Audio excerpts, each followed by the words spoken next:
How's that for an outro? How's that? Perfect. I love it. Well, Donna, thank you so much for joining us. This is Chuck Pullen, Donna Dunn here. We're going to do sort of an impromptu, call it just like a Q&A session. You're here in the shameless plug. You're here in the This Is Why You're Wrong studios. Yes, I am. So we'll be doing that here at the end of this show at 8 o'clock. But so I basically I thought it was a good idea. A lot of the other candidates have decided that tonight would be a good night to just get out there and just sort of talk to people and, just go over a few things before the big day on Tuesday. Yep. Why don't we jump right into it? So there's a few things that you wanted to get into. We'll give people a few minutes to sort of jump in and do that sort of thing. But I think one of the first things that I'd like to ask everybody, because I know a lot of the people watching, you are followers of Donna, Donna, you're friends of Donna's. Here's what we need right now is that we need, you're obviously, hopefully voting for Donna. Yeah, I hope Hopefully, they better be. hopefully your family and friends. Especially if they're related to me. You've gotten through all of this and they're still voting for you. But what we need is this. We have a lot of people, and I ran into this with your last campaign. We're running into this campaign with a lot of people that are very set in their ways. And they're saying, well, I'm a Republican. And so especially with Republicans, because it's just yourself and a Democratic challenger. Right. If you know Republicans in Donna's district, here's what we want you to do. We basically just want you to send them a text today, send them a text tomorrow. Say, look, I know that you vote straight Republican, even your straight Democrat friends. Just say, look, I know you vote straight party, but just this one time. And it's especially critical for the Republicans because they're not voting for anybody in your race. Correct. And so Donna's just saying the much better option for you. So especially Republicans, especially the Democrats, especially the Republicans, send them a text and just go, hey guys, just, do us a favor, vote Libertarian this one time. It won't hurt.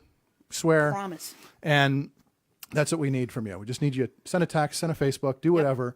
Just get out to people. Just get out to them and just say, hey, do me a favor, vote for Donna. That's what we really need. But I guess the other thing I wanted to do is there's probably a few people that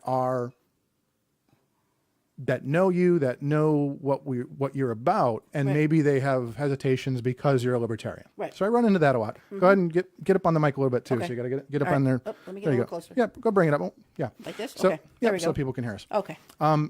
So I think one of the things I just want to touch on briefly was just sort of the idea of what libertarianism is and isn't. Okay. Because I think that's basically our first hurdle here. It is. Is just to explain to people, because there's a lot of misnomers out there. There's a lot of people that think we want Mad Max, stuff like that. No. And I mean, it's funny because when you talk to people and say, well, libertarians want this, this, and this. What do they always say? Well, that's what I want. Yeah, you know exactly. What I mean? They always say, well, that's what I want. And there you go. You got to get right up in there. All right. So, I mean, what we find is that we have a lot of common ground once we get past, again, we have such a divided country right now. They're just, the people that are, you're watching news all day long and stuff like that. They're just so, they're just like doom and gloom. It is. It's horrible. And so I think what I want to just do is let's just talk briefly about libertarianism. What your version of libertarianism, and again, most libertarians that I've met, we all get along really well outside of Facebook. Yeah. So, I mean, real life libertarians are some of the best people I've ever met. Yeah. So let's talk about that a little bit. Just talk about your version of libertarianism. All right, I want to talk about that a little bit because so many people think that we want anarchy and no government, and that's just not the case. I can sum it up in a lesson that I learned in kindergarten. And that lesson is don't hurt people and don't take their stuff. Pretty simple. Perfect. We have a part of our platform is the NAP, the non-aggression principle. Basically what that is we don't believe in using force to get what you want. And that force can be from the government and it can be from other people. I don't have the right to force my values and my views on anybody else. If we choose to agree, wonderful. And the one thing that I've noticed, I've been pounding the pavement a lot the last few weeks, making a lot of phone calls over the last few months. And the one thing I notice when I talk to people is they say, when I tell them what I want to do when I get down to Indianapolis, they're like, wow, that will work. We can do that. I'm voting for you. They don't ask me, most people don't even ask me what party I am. They don't care, and I think that might be, maybe that's the direction we're going, where we get away from, well, if you're a Republican, I can't vote for you. If you're a Democrat, I can't vote for you. I'd like to see us get away from that. Will we? Maybe. By electing people who aren't a Republican or a Democrat.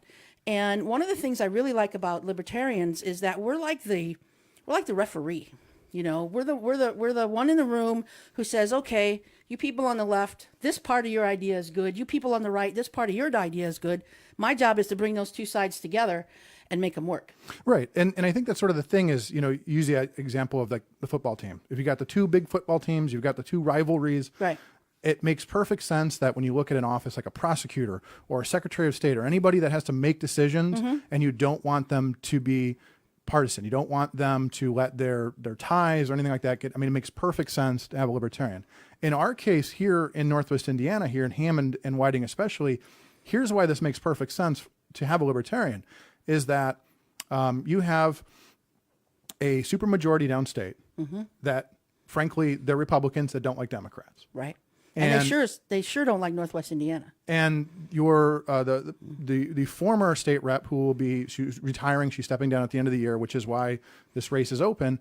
She has essentially said, I can't get anything done. And it's nothing, you know, and she said, I've tried and it's nothing personal against her. So I just can't get anything done. I have a Republican supermajority and they just we're butting heads and we're not getting anything done. So it doesn't make sense to me to just send another, especially like a you know, new Democrat. If a lifelong representative that everybody knows and respects can't get anything done, why would somebody fresh, you know, from across the state line, how would she do any different? And I think that's sort of the key is that, you know, we know that a Democrat coming from Northwest Indiana, we're always considered sort of the redheaded stepchild of the rest of the state. Exactly. And I can't see a Democrat getting anything done for the people. And it's basically just a wash. It's a lost cause. Right. So I think having a libertarian go down there and someone that you agree with on pretty much everything, maybe a few things, not quite so much, but at the end of the day, you're going to go down there. And, you know, I think the Libertarian Party has gained respect from the other two parties. Yeah. Because they know that we, you know, our intentions are good and we just, you know, we're just about doing the right thing. Right. And we just want what's best for the people that we represent. You know, this isn't about me and what I want. This is about what's best for Northwest Indiana, what's best for Hammond, what's best for Whiting. And that's what's important, I believe. Right. Why don't we get into some of the topics then? Okay. Because I know, you know, you especially just, you know, people already know you. Let's just kind of quickly go over who you are and your history, because I think that's sort of important for the people in the region. And again, just stuff to sort of remind people of when we're trying to talk them into voting for Donna on Tuesday. All right. Well, born and raised right here in Hammond, spent 8 years in the Marine Corps, served my country. And when I came home, I got a job at U.S. Cable in Maryville, where I worked as a cable installer, was also the union griever for a while. And after that, I got a job with the railroad. I worked there for about 21 years on the railroad. I did almost every job moving a train from point A to point B that you can think of. I was an engineer, I was a conductor, I was a brakeman, I was an operations manager, I was a yard master, I was a regional safety manager.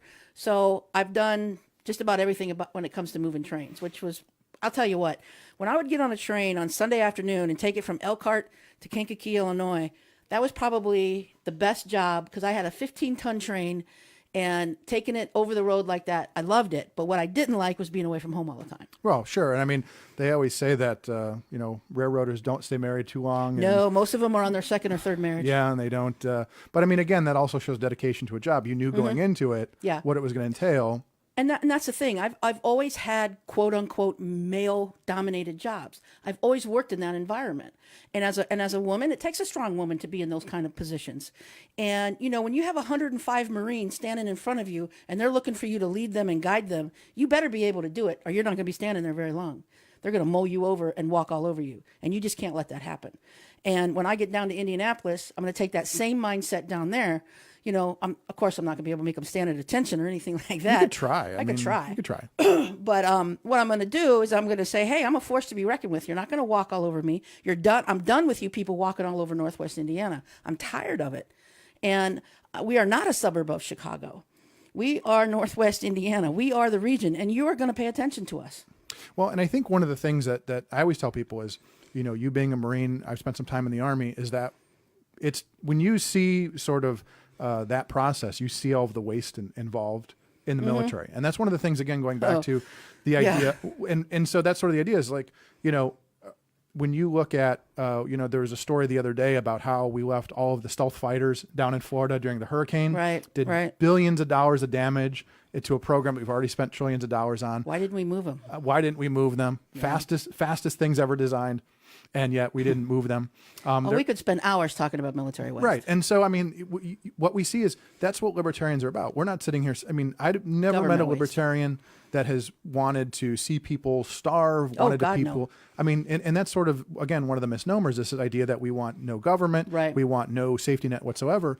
I mean, when I look at some of the things that have happened here recently in the region, we had an assessor that went to, went on a trip, and money money that's supposed to go to help people. It's supposed to go to help the poorest of the poor. Mm-hmm. It's meant to put, pay your bills. Right. It's meant to help them with their gas and electric bills. Meant to help them pay their rent. And that money was wasted on a trip to the Caribbean. And when Griffith opted to vote to leave that township, I was with them 100. I don't live in Griffith, obviously, but I was with them because I even had a Democrat friend of mine tell me. I said, well, why are you for it? I thought Democrats want to help people. And she said, I do want to help people. I said, well, good, I do too. But she said, if the money was going to help the people, I would vote to stay. But the money is not getting where it needs to be, and that's part of our problem up here in the county in general. When we have our sheriff is in jail, our prosecutor refuses to prosecute political corruption. We have too many people that have gone to jail or under indictment in Northwest Indiana, and we when is enough? And that's why I'm running. I'm saying enough is enough. I'm tired of it, and I don't want it anymore. I don't want us to be known as the area of corruption. Right, and I mean, I think that's sort of the key is if we want the state to work with us again. So Donna's running for state rep. Your area is roughly Hammond and Whiting, right? And so running for state rep, you're going to have to go downstate and ask for things. Yeah. And it's sort of, and I use the example of, if you have an immature teenage child that can't manage money well, that isn't good at, isn't good with their money, you're not going to give them money. Right. Or even if you have, a relative with a bad habit, because that's kind of how things are around here. We have bad habits. You're not going to want to give that person money because you just don't know what they're going to do with it. Right. So I think one of the keys to sending somebody downstate for this region is going to be to send people downstate that are going to represent us in a positive light. It's not somebody that you look at and go, ooh, I don't really trust them, things like that. I mean, we need to send people downstate that are going to represent us well and are going to fight for us, but then also, have to convince them it's okay to send money back up here. It's not going to get lost on the ride home. Right. Right. And that goes back to something else that I wanted to talk about too, is one of the things my opponent wants is she says she's going to go down to Indianapolis because she wants to spend more money on education to fix our job quality here in Northwest Indiana. I'm like, oh my God, why didn't I think of that? Let's just keep throwing money at the problem and hope it gets better. That's not what's going to work. What we need to do, if we want to bring jobs to Northwest Indiana, it's a couple of things we need to do. First, what we need to do is we need to reevaluate what we're doing with vocational training, because we have such a shortage in this country of plumbers, welders, machinists, all those kind of skilled trade jobs. We get people, we get them into the schools, we get those jobs. Now, when the people get out of school, they need a place to go work, to earn some real money. So what I want them to do is what we need to do is there's a lot of businesses that want to leave the state they're in, whether it's California, whether it's Illinois, whether it's Kentucky, whatever it is, because Indiana, believe it or not, is a very, very business-friendly state. Right. So I think what we can do is we can form some public-private partnerships with these businesses, and we go to these businesses and we say, what do you need? You need bookkeepers. Okay. You need machinists. Okay. We got that.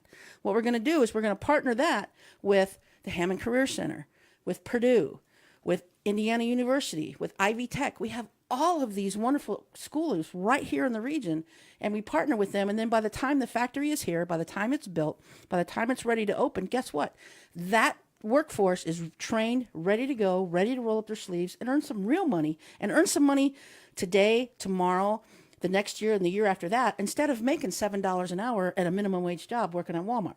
Right. And none of that is, I just put this out there, none of that is campaign rhetoric. And one of the things I do in my free time is, I love to go to policy things, and I love to go to educational things. I'm weird like that. So I've been to several events in Indiana with policymakers around the state, and we've heard it firsthand. Yeah. We've heard of people saying, there was a large auto manufacturer that was trying to decide where to locate in the state. You're a very business-friendly state, but we also need to hire several thousand people that we can put on an assembly line. You know what I mean? And so you could be the most business friendly state there is, but if you don't have enough skilled workers, and I mean, honestly, I've talked to several business owners, they say, look, all I need you to do is just show up ready to work and not, intoxicated.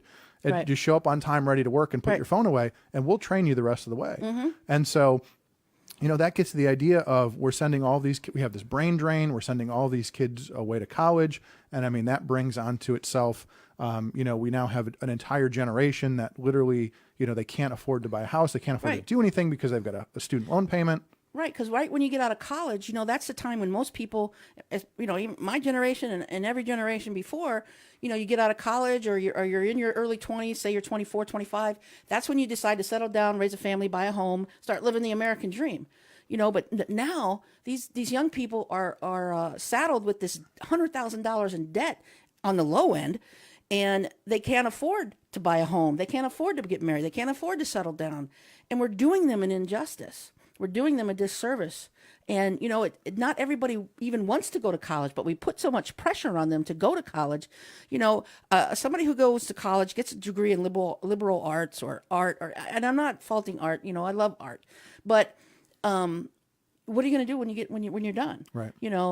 Somebody who goes to college for 4 years versus somebody who learns a trade in 6 months to a year. I know welders and machinists and millwrights. These guys are making $70,000, $80,000 a year right out of school. Right. You do work a lot. Yeah, you get dirty, but it's a good, clean, honest living, and it's something. Once you learn this skill, nobody's ever going to take it away from you. And if you decide, you're going to do this for a while, hey, maybe I can open my own welding shop. Maybe I can open my own shop where I'm a machinist and I make my own parts or whatever. I don't know. And we teach these people how to be entrepreneurs, like we're doing at the school in Hammond right now, at one of the charter schools that one of my friend's grandson goes to.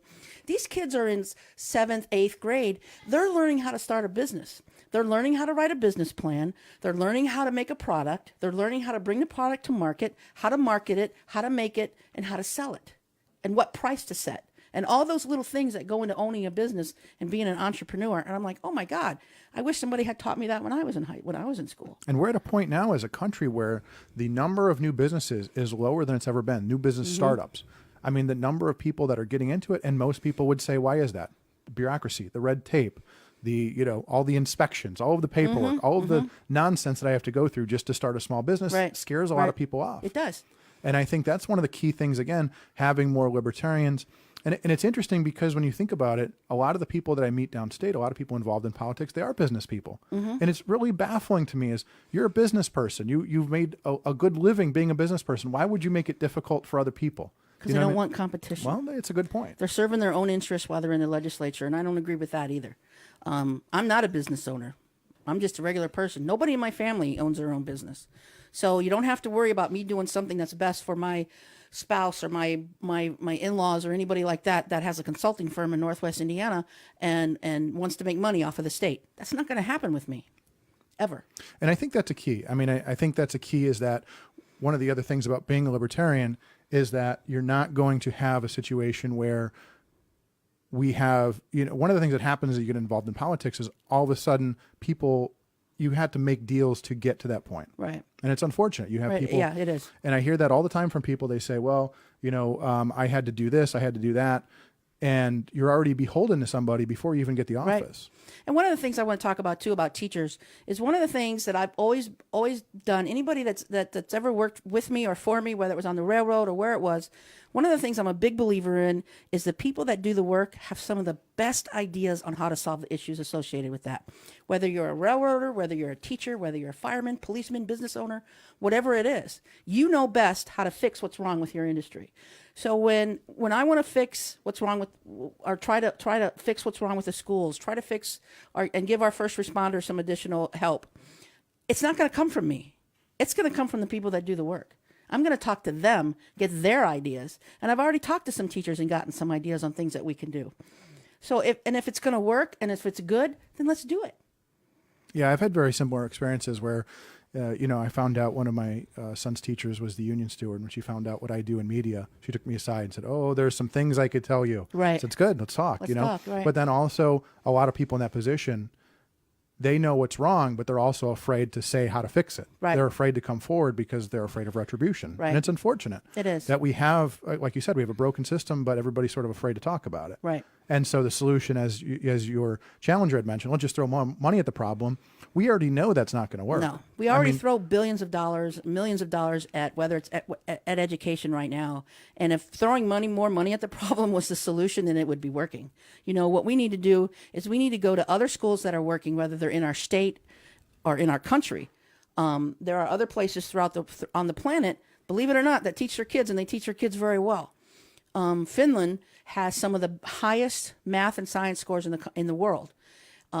We used to be right up there with them. We can't even touch them. And what are they doing? They're doing it differently. You know, they're doing their kids don't have homework. They may only go to school for 4 or 5 hours a day. They may go all year long, but they go at a shorter time.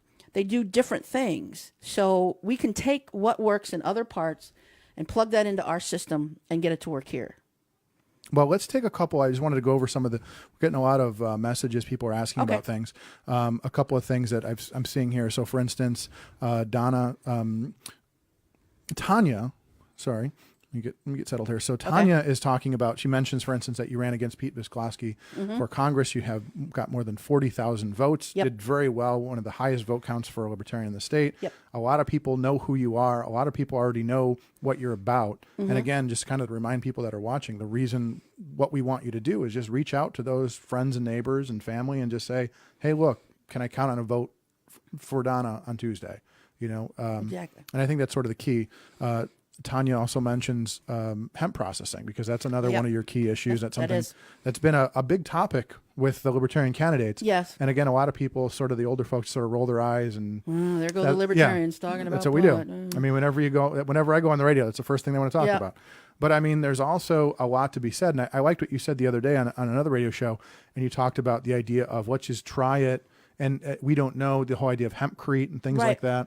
I mean, anyone can go, and thanks to Google, you can go and read the history of, sort of the attack on marijuana and the attack on hemp, and just sort of where its roots are. And it's just sort of such a silly thing when you find out it was just about business. It was about it's kind of the whole idea. It's a very similar story to the whole Tesla Edison story. Yeah. You know, big business wins kind of thing. Right. And I think that we're at a point where it's definitely worth revisiting. And again, here in the region, we have this Rust Belt mentality where we have all these empty factories, this empty space. Right. Let's start using it for something. Exactly. And I think there's a couple of things we can do. You know, you talk about hemp, but one of the things I want to tell everybody right now, and I'm going to nip this in the bud right now, is you cannot get high smoking hemp. You can smoke as much hemp as you want. All you're going to get is a headache. That's it. So let's dispel that rumor right there.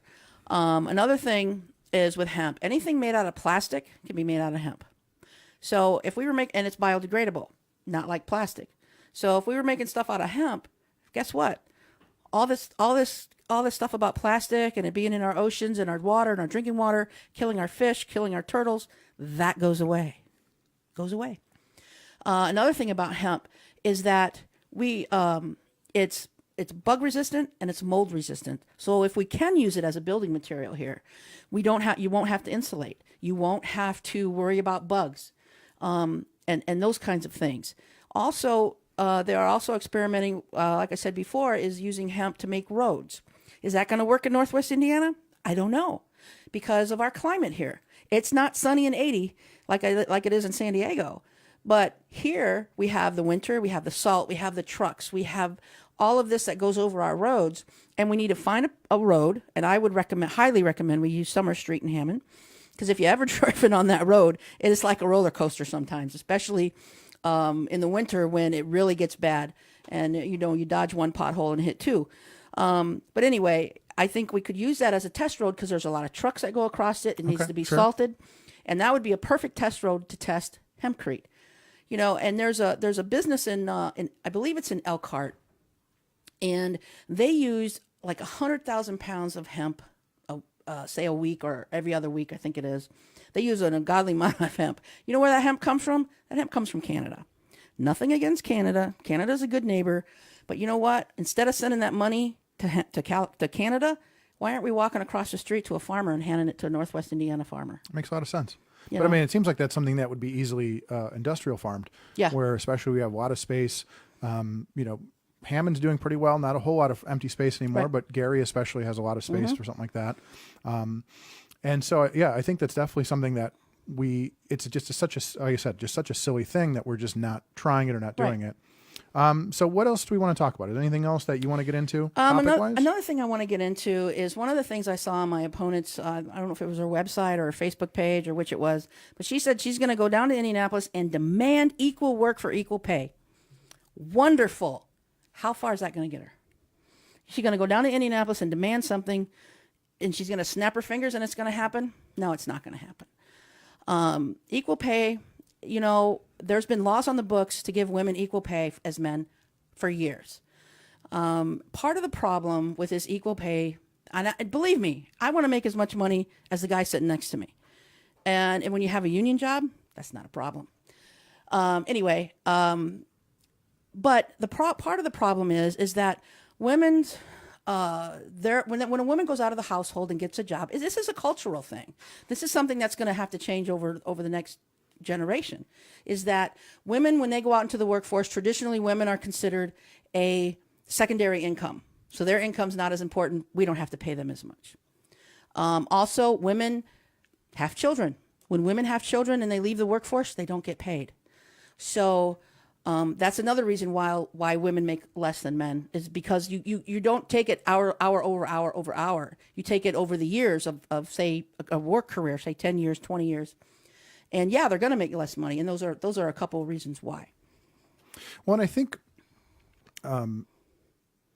again, going back to what I run into a lot with candidates is, you know, you'll run into somebody that there was a guy that was running for town council, and he started talking about the school lunch program, and you get people that run for office, and it's clear they kind of don't understand the job. Do you know what I mean? They don't understand the job they're running for. Right. And so stuff like that, where again, you're not going to go down there. I say the same thing for people that support different people running for president. This idea that your guy or your girl is going to run to Washington and butt heads with 2 million bureaucrats, 1 million lobbyists, and just demand things get done. That's not a realistic way to approach this. And I think, you know, kind of what we talked about earlier is that you're just going to have to go down there.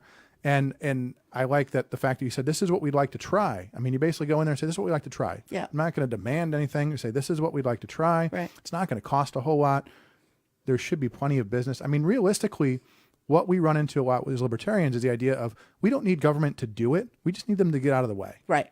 And that's the whole thing, is that when you look at all of the innovation, all of the everything that's pushing us forward as a society, it generally comes from the private sector. And a lot of the things that aren't happening today, that could be happening today, are just because of government interference and government bureaucracy. You know, one thing I like to point out when you mentioned that, one thing that just came to mind is if you look at auto insurance. You got Geico, you got all the Farmers, you got all these other insurance companies, and now they have accident replacement, they have our vehicle replacement, they have accident forgiveness, they have rebates if you drive so many months safe. You know what? The government didn't say you have to do this. They did that on their own to better their customers, to give their customers what they want. The customers demanded it. The insurance companies adopted it. Yeah, maybe begrudgingly, but they did. Nobody forced them to. They didn't have to. But if they didn't, guess what? They're gone. They're out of business. Right. And that's one of the keys to innovation is, I mean, a lot of times, as you mentioned earlier, a lot of times you have this sort of these backroom deals between bigger business and government. And we know a lot of that happens. I mean, there's a lot, again, go out on your own and look these things up. All these things are happening where you've got big business pushing government a certain direction, or, you know, basically, you know, whining and dining them and sending them on a trip and going, here's what we need you to do. Yeah. That's happening. It doesn't matter Republican or Democrat. That's happening all over the country. That's happening in Washington. And, you know, I think, again, the idea of innovation is you'll never have new business. You'll never have small business innovate and come up with these great products if government's in their way. Right. And government, like you said, has a vested interest, especially when you see who gets appointed to cabinets, you know, like in the White House and you know, even here in Indianapolis, you see the ties and you say, how is that going to work? Right. When you have somebody that works for Monsanto running the EPA, I have a big issue with that. Right. Absolutely. But another thing, talking about government interference in business, you know, my opponent also wants to increase the minimum wage to $15. And I thought, my God, why not $75 an hour, you know?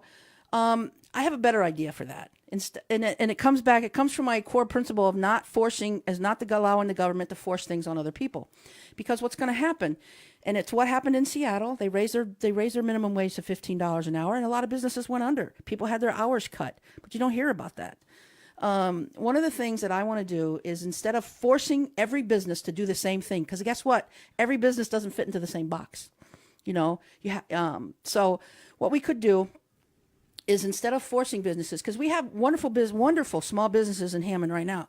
I mean, Hessville Restaurant. My mother-in-law comes to Hessville Restaurant, comes to visit. Guess where she wants to go for breakfast? Hessville Restaurant, every time, never fails. Great food. But anyway, I need a bell. It's a shameless plug for just. You need a bell. Everybody. Okay, I'm sorry. Anyway, you have these small businesses like them and other small businesses in Northwest Indiana and throughout the state, and they can't afford a $15 minimum wage. They can't afford that. So what I say is, if the state's going to subsidize these businesses, what we need to do, instead of just forcing them to pay their employees more, here's what we need to do. We need to give the business a tax break if they can afford to pay their people this $15 an hour. Interesting. Okay. We give them a tax break. And then that way, it's not painful. The business can stay in business. They get a tax break. Their workers get more money, and everybody wins. Right. And then I still have to work on the excuse me. I still have to work on the nuts and bolts of this, but that was the idea when I read that proposal of hers. And I'm like, no, there's a better way to do it. And I think that's a better way to do it. Because if we're going to subsidize everybody anyway, why not subsidize both sides of the coin and let everybody win? Very interesting. Well, I have a friend I was talking to the other day he's on sort of a committee, let's say, and he's been talking to the people in areas like Seattle that have had the $15 minimum wage, and these are small business owners. Mm-hmm. This is sort of a group, a certain type of industry, and they said this has just been horrible for us. Mm-hmm. Like you said, everything that you said, it's tough. We have razor thin margins as it is, right. And I mean, all you need is the Amazons of the world to come in and decide mm-hmm. they want to go after your industry next. The brick and mortar businesses are the lifeblood of any community, right? And I mean, we need to be doing anything that we can to help them along the way. And I say, if a business is already, okay, let's say, for example, I'm just thinking off the top of my head here. So the business is already getting the tax break for paying their workers $15 an hour. Maybe those workers, or maybe we give them the livable wage. The livable wage in Northwest Indiana, on the last numbers that I looked at, was right around $12.73. Do we need to pay them more? I don't know. Maybe we do. But if the business is already getting the tax break, the people are already making more money, maybe that person doesn't want to be a waitress the rest of their life. Maybe they don't want to be, hustling newspapers or whatever they're doing, working retail the rest of their life. They want to do something more. Then we can also put them in like I said, with the vocational training, and have a college-bound type program like we have in Hammond, where if you're a Hammond resident, guess what? Your kids get to go to college for free. So we could have a college-bound type program, but for vocational training, and get those people. Because if we lift everybody up, that's a wonderful thing. Then everybody's going to be making more money. Everybody's going to have a better quality of life. We'll have more people that want to start businesses, and more businesses will want to come here, because guess what? We're looking towards the future. We're looking 20 years down the road instead of 30 years in the past. Well, and I don't want to get into the weeds too much on this and talk about national stuff, but what I wanted to mention was, right now we have a very good economy, and you can thank whoever you want. You can blame whoever, you can do whatever you want. Right. Not what we're talking about today. Right.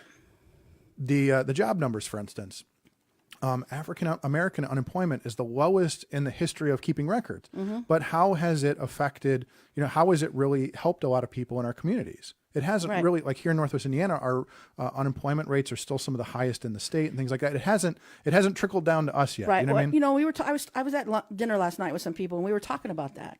We were talking about the Black Wall Street. Okay. And one of the things that was brought up was how that became to be, and you can Google it. But anyway, what they did is they started something very, very simple. You can't start out with people owning factories right off the top. Sure. They started with farmers markets. You start with farmers markets. You go a couple years, and you teach people how to run a farmers market. Basically, you grow your own vegetables, you have your product, and you sell it. In a nutshell, that's how it works. But you teach them how to do that. And then after a couple of years, yes, your farmer's market's successful. Good. Now you're ready for the next step. Now we're going to get you into something else. And you just keep building on that and building on that and building on that. And then as you build on that, people are making more money, learning more stuff, learning how to create more businesses. And there may be some businesses created right here in Northwest Indiana that we can't see right now because we're holding people back. Well, hey, real quick, this is Chuck Pullen, Donna Dunn.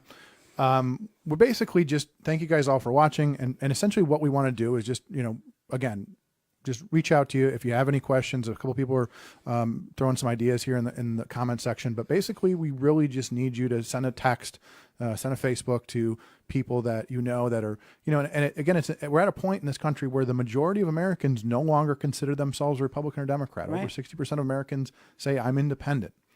But we still have to get them over that hurdle. We still got to tell them, hey, especially like I said earlier, if you're a Republican, you vote straight party, you're not voting for anybody in this election for state rep.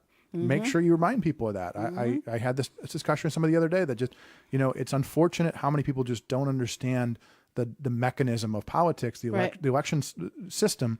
And so it really gets in something that should be relatively simple. Vote for the person you like best has become so complicated because, so many people hate the idea of declaring a party, and so many people just get lost in the weeds on this minutia of voting, where it's like go into the booth and push the button for the person you want. And it's made it difficult for someone like yourself to just sort of get in there and you did really well in the last election. And, just have to remind people that just this once, vote for a Libertarian. It won't hurt. It won't hurt, I promise. It's not going to bring about the end of the world. She's a good woman. And guess what? In 2 years, if you don't like what I've done, you can vote for the Democrats and the Republicans. There'll be somebody ready to jump in. There'll be somebody ready to take my spot. But that goes to one of the things that I'm thinking about while you're talking about this is one of the things that happens in politics is people make these promises. I'm going to go down and I'm going to do this for you. I'm going to demand this. And everybody knows it's not realistic. Everybody that is involved in politics, we just sort of laugh at it. But we have a government that, our politicians are very reactionary. It's sort of the topic of the week, whatever the big thing going on is, that's what we're going to talk about. Right. That's what we need. We need a law tomorrow and we've made a lot of mistakes. And again, not getting into the weeds, but we've made a lot of mistakes because our government has made impulsive decisions and passed laws and done things, and we later regret it. Yep. One of the things I like is the way you're talking about, this is going to not be an overnight process. No. But this whole thing, this is a whole plan of vocational schools. Like not too long ago, I was driving through Hammond, and again, no offense to any of this.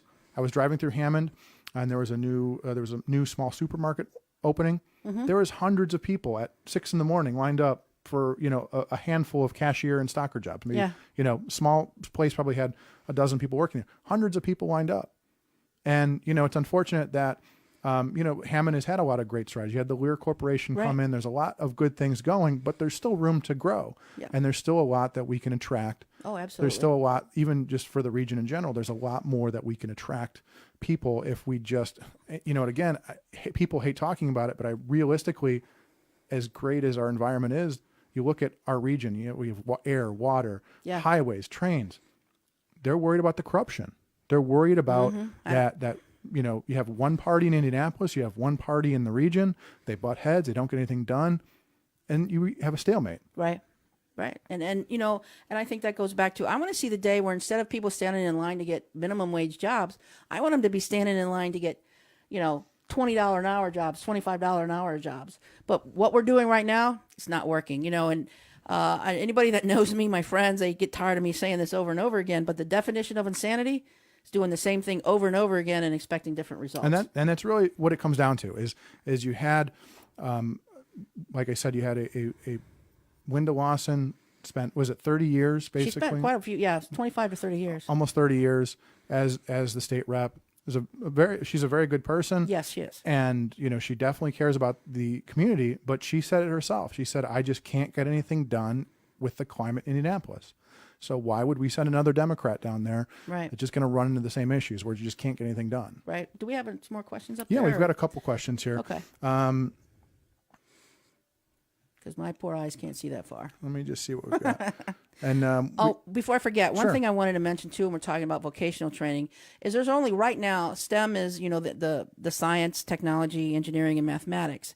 And there's only about 6.7% of women go into those fields. I want to see that number triple, quadruple. get more women interested in those fields. But so many times in school, when I was in school, I had to take a shop class. I built a lamp out of a beer can. How many of you in the region remember doing that in middle school? It's Pone, huh? I know you do, because you sat next to me. We did that. We took a drafting class. We took home ec. We took, and I learned about carpentry and just the basic stuff, how to put a nail in a hammer or how to put a nail in a board, and nail it up, because you need to figure that kind of stuff out before you get to college or before you decide to go to college. So you know what? I really like HVAC. One of my friend's son is starting that in January. I really like plumbing, or I really like that. Or maybe, I don't like welding because you get hot, you get dirty. So let me try being something else. Wonderful. And then you can figure that kind of stuff out. But we need to bring those kind of things back. Yeah, as far as questions, I think we basically covered the questions. Or having conversations about who lives where and things like that. So, okay. What else? Final thoughts. I mean, like I said, we've already told people, just send that text, send that Facebook message. Just remind people, we just need, we need some votes. We need, people that are on the fence. People. I mean, your challenger has not done a whole lot of campaigning. And has not been out in the streets like you have. That's something that bothers me. It bothered me before I ever. It bothered me before I ever started running for office. Is somebody that thinks they're entitled to the position. They don't campaign. They don't do anything. They all but except hobnob with other politicians. That makes me so mad. Because they feel entitled to it. They feel that because they have the D behind their name or the R behind their name, that they think they're entitled to it. And that makes me mad because no, you did not earn my vote. And when I call people and I ask them, have you decided who you're going to vote for? And they say no. I said, well, I would love to try and earn your vote. And they're like, really? You want to earn my vote? Yes, I do. I have to earn those votes. I don't have the right, or no politician has the right to just say, okay, I'm on the ballot. I'm good to go because I got the right initial behind my name, regardless of what that initial is. Well, and we had, we had people congratulating. We had other Democrats congratulating your challenger back in May. Mm-hmm. That's because that's their mentality. That's their mindset. This is our seat, and we're keeping it. Right. And at that point, I mean, if you think about it, if you have a party that this is our seat, we can do whatever we want with it. We can put whoever we want in it because you're going to vote for us and you're going to like it. Yeah. You know what I mean? And that's the mentality, and we need to shake that up a little bit. Yeah. So we have a question here from Nate. He's asking about what do you plan to do with the HIP and healthcare in the state? Okay. Well, we have some really good programs, the HIP and the CHIP programs in Indiana. And I don't want to go into a long explanation as to what they are. But anyway, and I want to keep those programs. But I know we can improve them. The bureaucracy in those programs is ridiculous to try and get what you need. So one of the things that I want to do, you know what? It shouldn't cost you a week's wages to take your kid to the doctor when they're sick. It shouldn't cost you a month's wages to take your kid to the doctor if they fall and break their arm or leg. Back when I was a kid growing up in the region, there were a lot more clinics where they were wage-based or they did a sliding scale. Okay. There's a few clinics that I've been researching recently out in Arizona or New Mexico, or it might be both. What they do is they don't even accept insurance from anybody. They post all their prices on their website, and I'll tell you what, if I ever need something major, I'm going out there, because for what I would have to pay here, I can go out to Arizona or New Mexico and get it and stay in a 5-star hotel and have a limo take me around everywhere. But they're doing it on a sliding scale based on your income, and they're very, very successful. They're making more money. They're making enough money to survive on. They're making money to improve their businesses. They don't take insurance. They don't have to answer to the insurance bureaucracy. And I think that's what we need to hear in in Indiana, period. Well, and I know you mentioned this before. I've heard you talk about the idea, and I really like this idea of, one of the things that happens with government is just sort of grows. We just stack bills on top of bills. We stack office on top of office, and it never gets revisited. And I think one of the ideas, going back to that again, no libertarian wants to tear down any sort of safety net. No. We just want to see it be more efficient. We just want to see it be, better maintained. When I look at, like, even here in our county, the websites from the 80s and the computer systems down there from, like, I swear they still have punch cards down there. I mean, think about how inefficient that is. We hear about, local municipalities that are still using DOS for payroll, and just, it's just insane. It's archaic. It's archaic. And the amount of wasted manpower and effort that goes into that is just insane. Right. But I think one of the keys is that you need to go down and start revisiting things. Yes. And I think Yes. you just look at, you're going to end up on committees and whatever.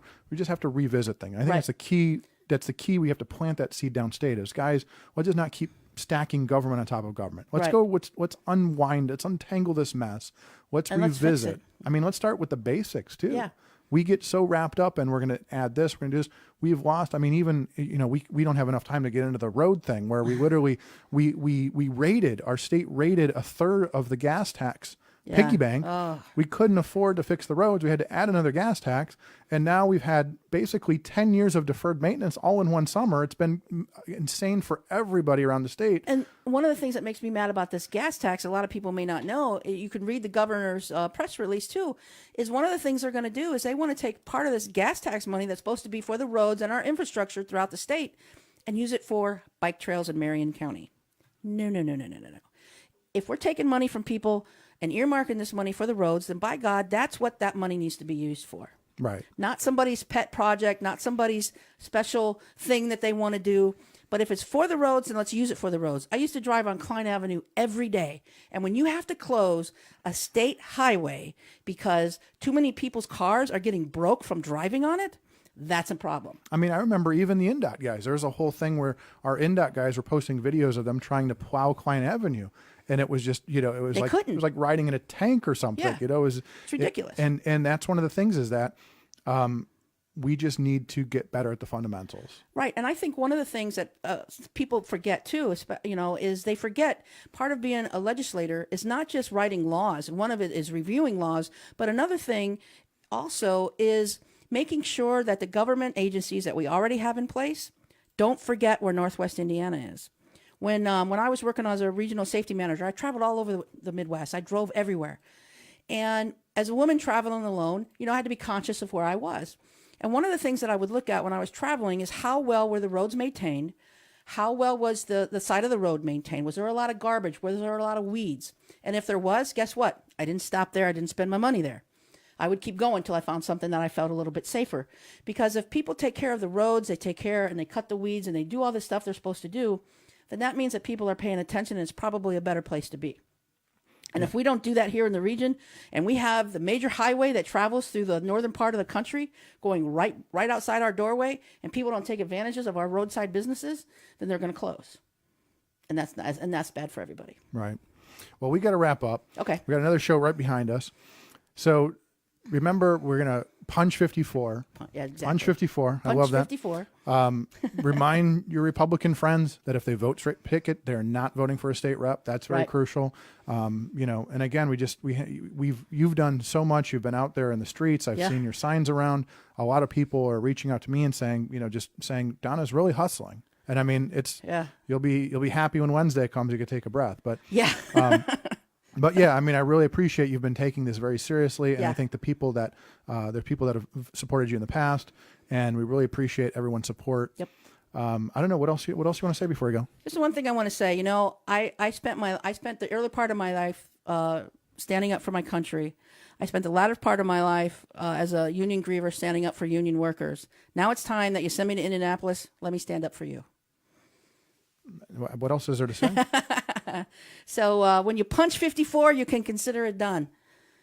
And that's what we're going to do. I'm going to go down there and get stuff done because I can't stand just standing around at the status quo. Marching in place was never something that we did in the Marine Corps. Well, we did it, but we didn't do it for very long because we're going and we're going somewhere. Hey, do we want to invite people Tuesday night? Did you get that squared away? Yes, I did. Okay, why don't you tell people about that? What we're going to do Tuesday night is at 7 o'clock at John L's in Hammond. They are on Calumet Avenue across from the Olympia Lanes. And I cannot think of what 100 block they are right off the top of my head. But it's John L's. We're going to be there at 7 o'clock. Come on by. We're going to be celebrating my victory. We're going to have some food and have some drink and have a good time.